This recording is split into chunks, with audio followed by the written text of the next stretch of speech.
Let's talk saxophone care. When putting the saxophone together, I always start by putting the mouthpiece on the neck first, and then placing the ligature on. This can be a little controversial, but I like to put the ligature on first, and then the reed. If you put the mouthpiece on the neck after you put the neck on the body, there's a chance you could pull it down and that could mess up tuning and possibly the neck forever. That's why I always put the neck on the mouthpiece first, and I play the neck just to make sure the reed's in a good spot, and then I put it on the body.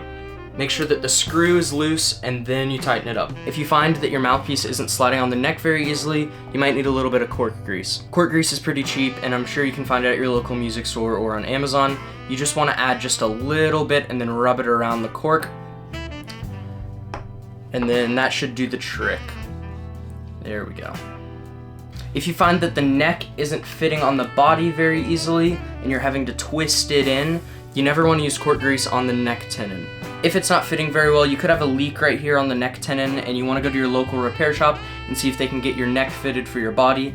You don't want a leak here because it's one of the first points where air is escaping and we don't want that. We want the horn to be sealed.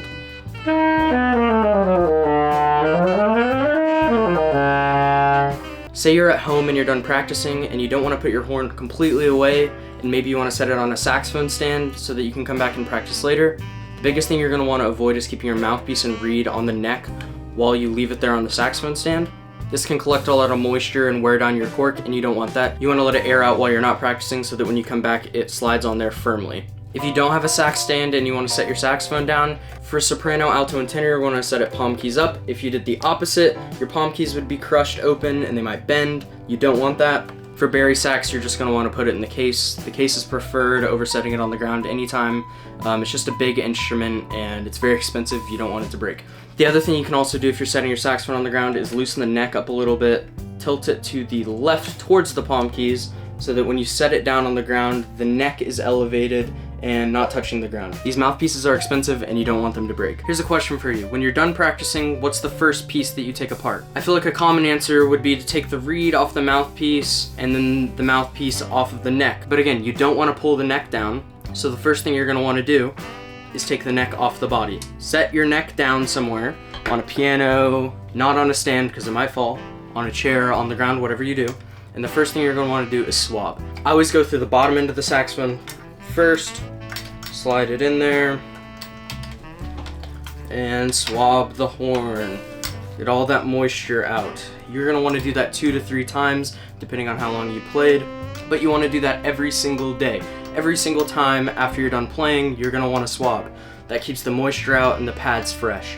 The next thing I do for the body is I put the cap on. One thing you never want to do is keep your neck screw tightened while it's in the case. You always are going to want to leave that loose. This again ensures that there's no tension on the neck tenon and so that your neck fits the body the next time you go play. The other thing I use for the body of the instrument are the key leaves. Like I said earlier, the G sharp and C sharp keys are the main culprits for sticking, but we also have E flat that stays closed while the horn is in the case. The key leaves keep those keys open while it's in the case to ensure airflow and to get the moisture out. Once you've done all 4 of those things to the body, you should be good to go to place it in the case. But let's not forget those 4 things. Remember, swab the horn first, then put a cap on the body.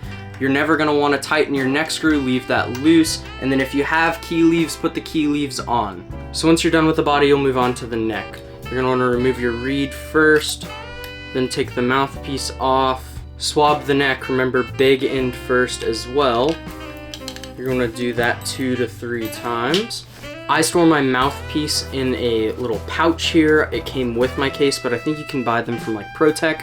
I really like it. It keeps the mouthpiece nice and protected and it's like foamy. The biggest thing you want to avoid is keeping the mouthpiece loose in the case and knocking around on things. You don't want it to be chipped. These things are very expensive and you don't want to break them. For my soprano mouthpiece, I don't have a pouch, so I keep the ligature on it and then I put it in the mouthpiece cap and then that fits in the little slot in the case. If you use the breathtaking strap like I do, you never want to leave the wrap lift on the strap. You can take the wrap lift off and then I like to store it on the little crossbar here. This ensures that the wrap lift is staying straight while it's in the case. In terms of just actual saxophone repair, you're just going to want to take your instrument in every few months, depending on how often you're playing it. For me, I'm a college student and I'm playing many hours a day. I want to take it in every few months and just make sure nothing's wrong.